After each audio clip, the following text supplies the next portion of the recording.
Et ça y est, la 3e édition de l'Open International Budo Dragon. Après la première, la 2e, la 3e est là. Lubumbashi va vibrer du 23 au 24 septembre 2023 dans la salle de fête Kodilou du collège Saint-Boniface Kitoumaïne 1. Vivez des jours de spectacles inédits, des combats à couper les souffles animés par le prestigieux karatéka. Amoureux des karatés et de ses coups de pied et ses frappes à main ouverte, ne ratez pas cette occasion en or. Approuvez votre valeur sur le tatami des Budo Dragon avec le challenge de taille.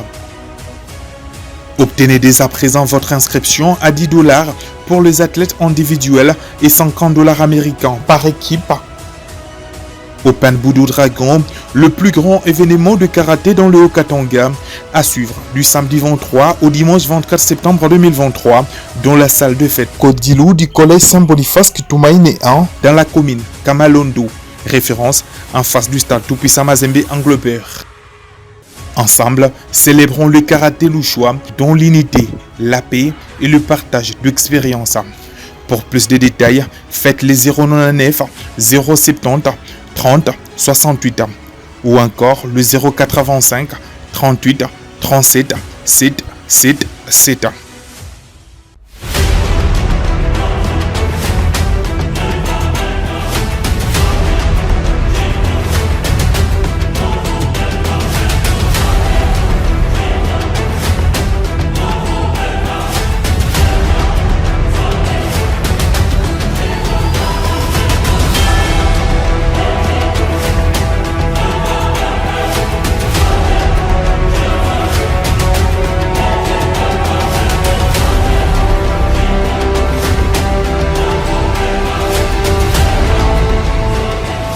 Le plaisir est des nôtres de toujours vous tenir informés, messieurs et dames, bienvenue si vous nous rejoignez dans cette nouvelle édition du journal, dont voici les grandes articulations. À la une de cette nouvelle session d'information sur les antennes de Molière Télévision, un sit-in était organisé ce mercredi 20 septembre 2023 par les rassemblements des journalistes pour l'émergence du Congo devant les palais de la justice afin de réclamer la libération de Stani Budjagira, détenu à la prison centrale de Makala à Kinshasa. Et puis c'est officiel, le général Peter Charimwami Nkumba prend la tête de la province du Nord Kivu de façon provisoire en remplacement du général Constant Ndima, rappelé à Kinshasa par sa hiérarchie. La cérémonie de remise et reprise a eu lieu le mardi 19 septembre 2023 au gouvernorat des provinces sous la conduite du général Chalingo Zandougou, chef d'état-major adjoint des FARDC. C'est tout pour les sommaires. À présent, voici votre journal. Encore une fois, bienvenue, démarrons cette grande édition du journal par cette actualité. Le chef de l'État congolais, Félix-Antoine Tshisekedi Tshilombo, dit ne jamais s'immiscer dans les affaires de la justice au nom de la séparation de pouvoir, disant avoir de l'amitié pour les journalistes Stanis Budjakera. Félix Tshisekedi demande un scolaire sur la justice faire son travail en Afrique, comme c'est le cas en Occident. Suivez-le dans ses propos recueillis par Gérard Isaac Songwa. Je ne me mêle pas de ce qui se passe avec la justice. Évidemment, comme le dit la Constitution, je suis le magistrat suprême. Sans juger, bien sûr, je peux m'enquérir de certaines situations sans m'immiscer dans les affaires de la justice, surtout lorsque cela suscite des polémiques. Et donc je dirais que dans les deux cas que vous citez, ce sont des enquêtes qui sont en cours. Ce serait hyper maladroit de ma part d'oser faire un commentaire là-dessus. Tout ce que je fais et ce à quoi je veille, c'est que les droits de ces individus soient garantis et respectés. Maintenant, si on me prend, on arrive à me, on prend à défaut, on arrive à me démontrer que leurs droits n'ont pas été respectés, je suis prêt à aborder le sujet. Mais une interpellation par une institution comme la justice, ça se constate. Pourquoi voudriez-vous que le même principe, par exemple pour la presse, j'ai lu d'ailleurs il y a quelque part là, qu'il y a 2 ans peut-être, je crois, une journaliste française avait été interpellée pour avoir divulgué des informations stratégiques, interpellée et gardée à vue. C'est récent. C'est récent, oui. C'est récent, c'est hier ou avant-hier. Un peu plus loin, il y a Julian Assange aussi, qui avait émis, qui a été traqué comme une bête immonde, parce qu'il est allé se cacher dans des ambassades, notamment en Grande-Bretagne, mais on l'a traqué jusqu'à le prendre, parce qu'il avait divulgué des câbles diplomatiques stratégiques. Quoi de plus mal que la justice essaie de s'intéresser à ça, d'autant plus que pour le journaliste Stani Boujakera, qui est un jeune homme que j'aime bien, pour la petite histoire, il a couvert notre campagne au moment de ma campagne électorale. Je dis notre campagne parce que nous étions en coalition avec l'UNC de Vital Kamerhe. Il a couvert, il était de tous les combats avec nous. Donc vous voyez que j'ai de la sympathie pour ce jeune homme. Je regrette ce qui lui arrive. Et je ne peux pas faire entrave à la justice et ne pas permettre à celle-ci de faire toute la lumière.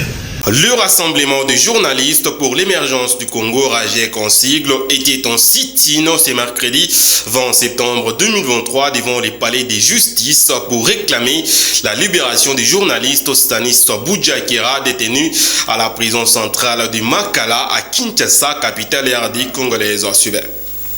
C'est à l'initiative du RAJEC, le Rassemblement des journalistes pour l'émergence du Congo, qu'une vingtaine de professionnels des médias de la capitale Kinshasa étaient en sit-in ce mercredi 20 septembre devant le palais de justice pour réclamer la libération du journaliste correspondant de Jeune Afrique et directeur adjoint des publications des médias en ligne Actualité.cd, Stani Boujakera Tchamala, arrêté au parquet près le tribunal de Gombe puis transféré le 15 septembre dernier à la prison centrale de Makala. Sur place, des journalistes portaient des caliqués où l'on pouvait lire « Nous voulons une presse libre, le journalisme n'est pas un crime » ou encore « Libérez Stani Boujakera Tchamala ». Plusieurs médias internationaux ont couvert cette manifestation qui a connu la participation des confrères de la presse écrite, même ceux de l'audiovisuel. Le sit-in s'est déroulé sans aucun incident devant le palais de justice. L'actualité, c'est aussi le député national Eric Ngaloula qui explique les causes de l'interpellation du ministre des Finances et de la gouverneure de la Banque centrale à l'Assemblée nationale. Il est ici dans cet extrait choisi par Gérard Isaac Songwa. Je suis venu déposer 2 interpellations, une adressée à la gouverneure de la Banque centrale du Congo et une autre adressée au ministre des Finances, à la gouverneure par rapport à la dépréciation du franc congolais face aux monnaies étrangères, par rapport principalement au dollar. Le franc congolais continue à perdre presque 30% aujourd'hui, malgré la réunion que vous tous vous connaissez, que le président de la République, Félix Tshisekedi, avait convoquée, où ont pris part les vice-premiers ministres de l'économie, le ministre des Finances, l'inspection générale des finances, la gouverneure de la Banque centrale, alors que la Constitution et les textes de ce pays donnent le plein pouvoir à la gouverneure pour la politique monétaire. Donc, qu'elle vienne nous expliquer au niveau de l'Assemblée, parce que le pouvoir d'achat du Congolais, le panier de la ménagère, vraiment ça ne va plus. Et au niveau du ministre des Finances, nous avons tous suivi. Congo Airways a eu des problèmes, avait besoin de 33 millions de dollars pour sa relance. Ils ont disponibilisé 10 millions, alors que l'AMIBA, depuis des années, tout le monde sait ce que l'AMIBA a fait pour ce pays. Il a contribué à l'effort de guerre, mais le ministre des Finances, dans toutes ses sorties, a toujours jugé, estimé, il est convaincu même que l'AMIBA, dans son état actuel, est un grand trou noir dans lequel il ne peut pas jeter l'argent de l'État, comme si les moyens, le trésor public lui appartenaient. Donc, qu'il vienne, parce que c'était une promesse de campagne du président de la République. Nous sommes maintenant à la fin du mandat, il faut que quelque chose soit fait, de la même façon qu'on a trouvé une solution pour Congo Airways. C'est enfin officiel, le général Peter Chirimwami Nkuba prend désormais la tête de la province du Nord Kivu comme gouverneur. Il conduira également les opérations sur terrain en remplacement du général Constant Dima interpellé à Kinshasa pour consultation. La cérémonie relative a eu lieu au gouvernorat de province les mardis 19 septembre 2023 sous la conduite du général chef d'état-major du FARDC. Regardez. Et maintenant, je vous présente le général-major Peter Chirimwami Nkuba, qui est devant vous. Dès sa prise de fonction en qualité de gouverneur ad intérim de la province du Nord Kivu, le général-major Peter Chirimwami est allé au centre conjoint de coordination des opérations militaires du Nord Kivu, lequel centre qu'il prend possession en sa qualité de commandant des opérations militaires en province. Ici, il y a une brève réunion de prise de contact, mais aussi la visite de bureaux et autres locaux. Ce, avant de se rendre aux établissements Mangabaon, situés dans la périphérie de la ville touristique de Goma, où sont stockés le vivre destiné au reconditionnement de militaires engagés sur différentes lignes de front. Explication avec le lieutenant-colonel Njike Kaiko, porte-parole du gouverneur militaire. Ben voilà, comme vous l'avez constaté, après que les nouveaux gouverneurs ad intérim et commandant des opérations au Nord Kivu a été présenté par le chef d'état-major général adjoint et en charge les opérations et les renseignements. Il était question pour les nouveaux gouverneurs militaires et commandants des opérations de présenter au chef d'état-major général adjoint et en charge bien évidemment les opérations et les renseignements les moyens en vivre mis à la disposition du nouveau commandant des opérations par le chef de l'État, commandant suprême des forces armées de la République démocratique du Congo, par le biais du vice-premier ministre et ministre de la Défense. Il a mis ces moyens en vivre à la disposition du nouveau commandant des opérations, de manière à lui permettre un bon reconditionnement des troupes qui sont engagées dans la menace que vous connaissez, donc l'invasion de notre territoire par l'armée rwandaise opérant sous le label de 123. Toutes ces activités du nouveau gouverneur de la province du Nord Kivu ad intérim et nouveau commandant des opérations militaires dans la province du Nord Kivu se sont déroulées en présence du chef d'état-major général adjoint chargé des opérations et renseignements en séjour de travail dans la ville touristique de Goma.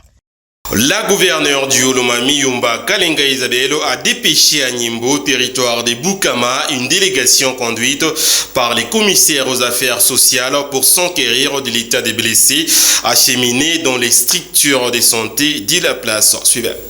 Aussitôt alerté de l'accident qui s'est produit à Nyimbo, territoire de Bukama, groupement Mpungu, à plus ou moins 40 km de la cité de Kabondo-Dianda, accident de circulation qui a fait plus de 23 blessés graves, dont 19 à Kabondo-Dianda et d'autres à Nyimbo.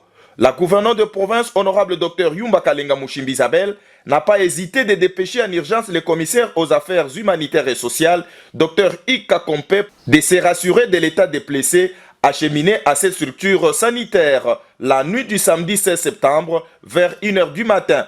Ici, Ika Kompe a, au nom de la gouverneure en mission, présenté ses compassions à toutes les victimes avant de se rassurer du cas de chaque blessé sous les explications du professionnel de la santé trouvé sur place. Vu que la santé de sa population est une priorité, Dr Ika Kompe a, au nom de la gouverneure, remis une enveloppe consistante aux responsables de l'hôpital général de Kabondo-Dianda pour leur prise en charge efficace, suivie de leur restauration durant tout leur séjour à l'hôpital, pour permettre de rejoindre leur destination après les soins, pour certains à destination de Lubumbashi, Fungurume, Kolwezi. Le gouvernement que dirige Yumba Kalenga Mushimbi a remis une somme importante à l'hôpital général de référence de Kabondo-Dianda pour cette cause. Les bénéficiaires, à travers le médecin directeur de cette structure, remercient le gouvernement provincial que dirige Yumba Kalenga Mushimbi Isabel pour ces gestes. Le commissaire aux actions humanitaires Ika Kompe revient sur la circonstance du jour. Tout cela par le canal de l'administrateur du territoire et aussi par d'autres points focaux. Elle nous a dépêché ici pour pouvoir apporter de l'aide humanitaire organiser la prise en charge de victimes, de sinistrés, et aussi organiser leur évacuation en plus de la nutrition de victimes, parmi lesquelles il y a des femmes qui ont des blessures graves, des fractures graves. Il y a des enfants qui, par la grâce, ont été sauvés de justesse par la compétence des médecins que j'ai trouvée ici. Vraiment, c'est une équipe qu'il faut jeter les fleurs. C'est aussi une occasion de remercier le chef de l'État, notre garant de la nation, pour avoir porté le choix sur l'excellence de Madame le gouverneur, qui, comme lui, son patron, n'hésite pas à intervenir là où il y a la population en détresse. Rappelons que ces véhicules marqués Fizo provenaient de Malemba-Nkulu pour Lubumbashi, dont l'on accuse le manque du système de freinage qui est à la base de cet accident. Conflit parcellaire entre le gouverneur de province Kasaï central et sa paysanne population Célimène Kassende, fille aînée du feu Martin Kaskas, a affirmé le mardi 19 septembre 2023 être en procès avec le gouverneur de province à cause de l'une des parcelles de son défunt père. On l'écoute dans cet extrait choisi par Soleil Ntumba Mufika.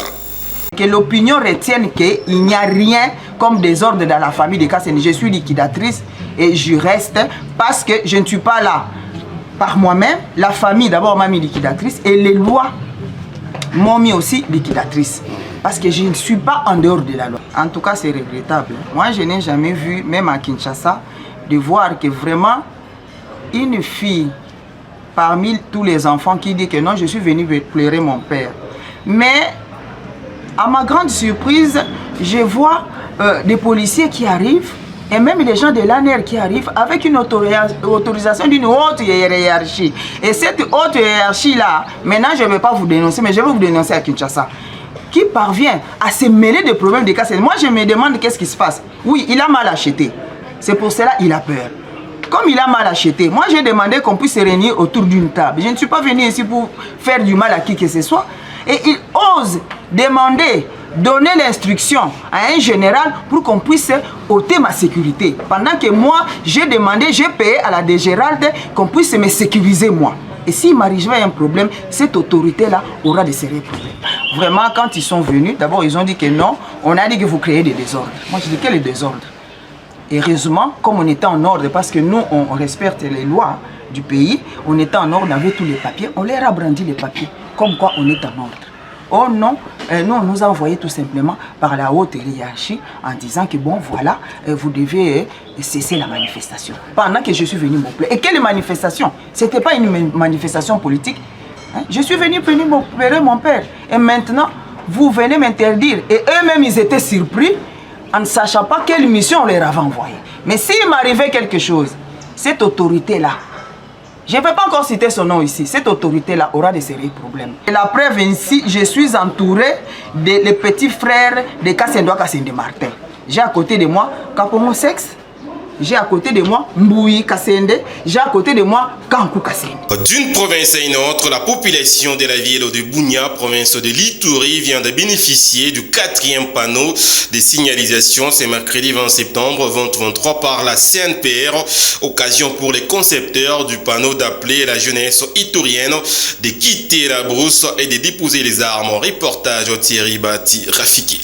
Pour réduire le taux des accidents, on reprend marché central de la ville de Bunia. Le CPR, Commission nationale de prévention routière, vient de remettre officiellement ce mercredi 2023 un 4e panneau de signalisation qui est platé au marché central au maire de la ville de Bunia, le commissaire supérieur principal Mboui Kola, qui appelle sa population au respect de ces signaux pour que les accidents ne puissent pas se produire s'il est lié. Pour leur dire que nous avons érigé un panneau de signalisation ici parce que ça c'est un coin très dangereux.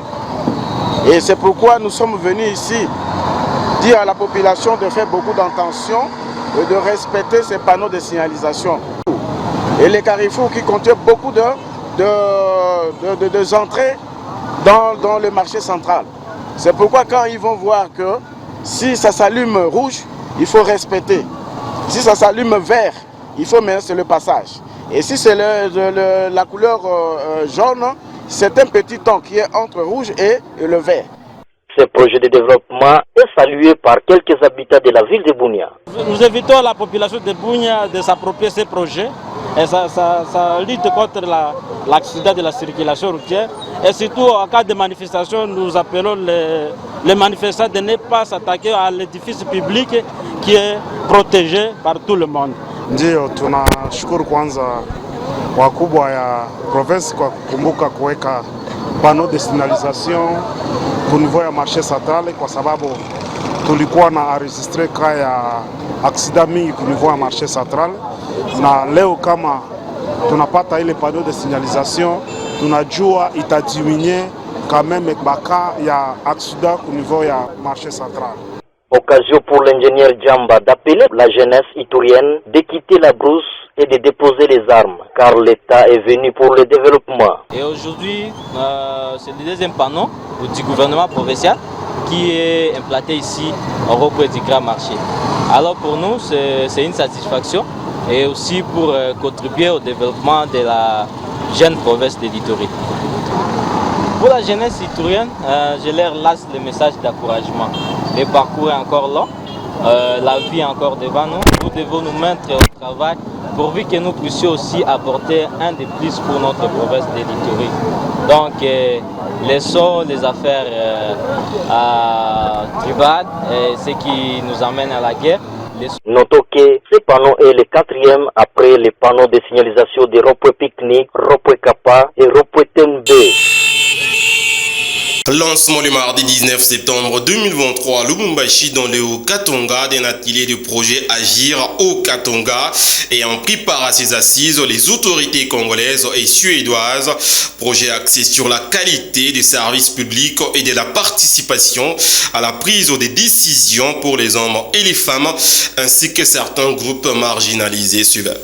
Il s'est tenu mardi 19 septembre 2023 à Lubumbashi, province du Haut-Katanga, un atelier de lancement du projet Agir au Haut-Katanga, une association suédoise des autorités locales et des régions Salar et sa filiale Salar International démarre le projet appui à la gouvernance inclusive et redevable financé par la coopérative suédoise en République démocratique du Congo. Ce projet a été élaboré à partir d'une pré-étude commandée par l'ambassadeur de Suède à Kinshasa depuis 2021. Cet atelier a connu la participation des autorités du pays et d'ailleurs, notamment les ministres de l'Intérieur du Haut-Katanga et l'ambassadrice de la Suède. Un des membres de cette coopérative a commencé par la présentation du projet Agir et des Salars International. Nous représentons nos chers amis les commerces, maires et chefs du secteur des ETD, chers partenaires et chers collègues.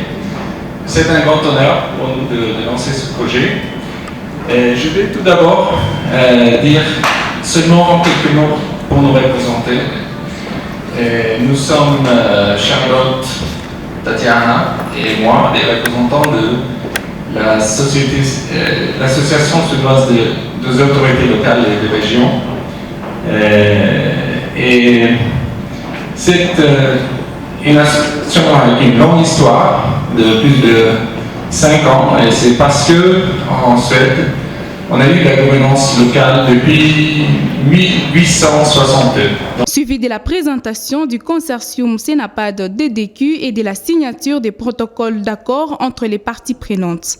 Présenté, nous avons M. Jean-Baptiste Finala qui est le chargé de programme et nous avons Mme Mapendo qui est la chargée des genres et inclusifs. Nous avons M. Georges Kepouki qui est chargé de suivi et nous avons M. Ben qui est notre chargé des finances. Voilà. Merci beaucoup. Présente à cet atelier, l'ambassadrice suédoise en RDC a clôturé cette première séance du lancement du projet Agir dans le Haut-Katanga. De renforcer la collaboration entre les acteurs de la base, rendant ainsi effective la redevabilité entre institutions et citoyens avec une large participation en tant que possible des femmes et des jeunes, et également des personnes marginalisées. Pour la Suède, l'aide internationale devient uniquement n'interviendront que pour soutenir les efforts du gouvernement, à qui revient la charge d'assurer le processus de la décentralisation. Mesdames, Messieurs, distingués invités, le budget total alloué à ce projet est d'environ 49 millions de couronnes suédoises et couvre une période de 5 ans allant de 2022 à 2027. Il faut noter que cette activité va du mardi 19 au mercredi 20 septembre 2023. La bourgmestre de la commune Roachi, ville de Lubumbashi, Lucie Mujinga, a procédé le mardi 19 septembre 2023 au lancement des travaux de construction du pont reliant le quartier Kanamba et Loano, longtemps en difficulté de traverser d'un bout à l'autre. Reportage.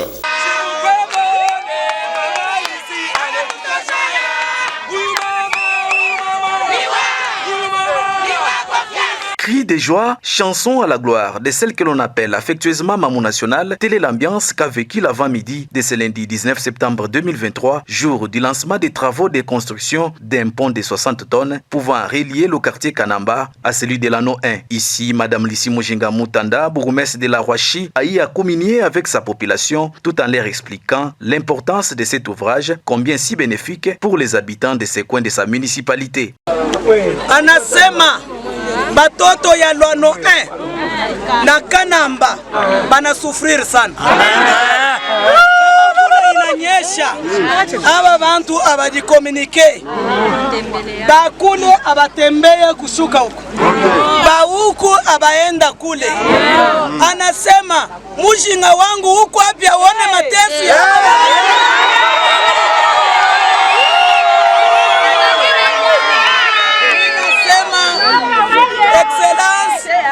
Cheye tukuna kurepresente weye président de la République mukomine ya Roachi. Kilalo kitafanyishika. Amen. Leo tunakuya na ekipi yote mujima ya bateknisien na service ya sécurité. Parce que mama ashitembe yake ye mwenyewe. Mama ni wabantu bonje.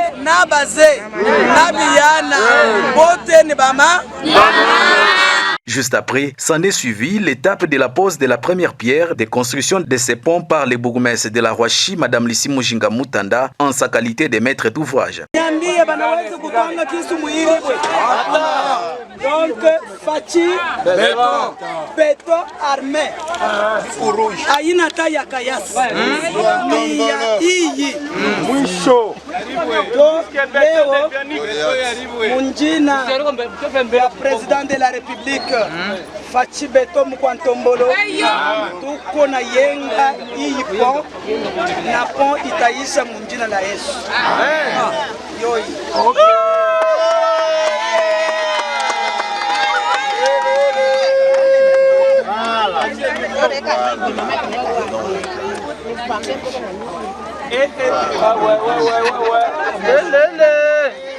À l'issue de cette cérémonie riche en couleurs, quelques bénéficiaires de cet ouvrage ont exprimé ici leurs sentiments de joie. Depuis tulikala Mulwano, hatuyaona vya hivi biko nafanyika. Tunashukuru Mama Mujinga Lucie sana. Mama wetu anatushikilia huruma na kutuwekea bila kuweka. Sema mama. Nashukuru Mungu tunasikia hapa ni mama macho macho. Kubwa sana kwa chef de quartier na mama bourgmestre, tunatesa sana mambo ya kilalo. Kiao tunatesa mambo ya miti, kusoma miti, bamabeka, tunasoma miti 4 personnes mchi moya. Emisha kuchoka abantu kwetu ba Mulwano. Mina kalaka huku na kampango kaivi. Pango yako acha bilato na bikumba na mangua yabo ile baritoka nayo mumai banaacha kwangu. Jo banavala bya bia banaenda muvili. Na hivi wone bekia kilalo na terrasse na transport itakuya. Tutatembea bien. Tunasoutenir mama wetu, tunamupa merci sana na tufunga kilalo. Tunashukuru Mungu leo sana. Mama Mujinga, mama mancho wanakupenda sana. Et c'est par une randonnée pédestre et dans une ambiance de joie qu'a pris fin cette manifestation. Messieurs et dames, vous l'avez certainement compris, ce journal est terminé, mais avant d'atterrir complètement, place au rappel des titres. Il était question au cours de cette édition du journal. Les rassemblements des journalistes pour l'émergence du Congo ont organisé un sit-in ce mercredi 20 septembre 2023 pour réclamer la libération du journaliste Tani Boudjagira détenu à la prison centrale de Makala à Kinshasa. Et puis le général Peter Chirimwami Nkumba prend la tête de la province du Nord Kivu de façon provisoire en remplacement du général Constant Ndima rappelé à Kinshasa par sa hiérarchie. La cérémonie de remise et reprise a eu lieu le mardi 19 septembre 2023 au gouvernorat des provinces sous la conduite du général Chalingoza Ndougou, chef d'état-major adjoint des FARDC. Fin complète de cette grande édition du journal sur Molière Canal. Merci à tous de l'avoir suivi. À très bientôt.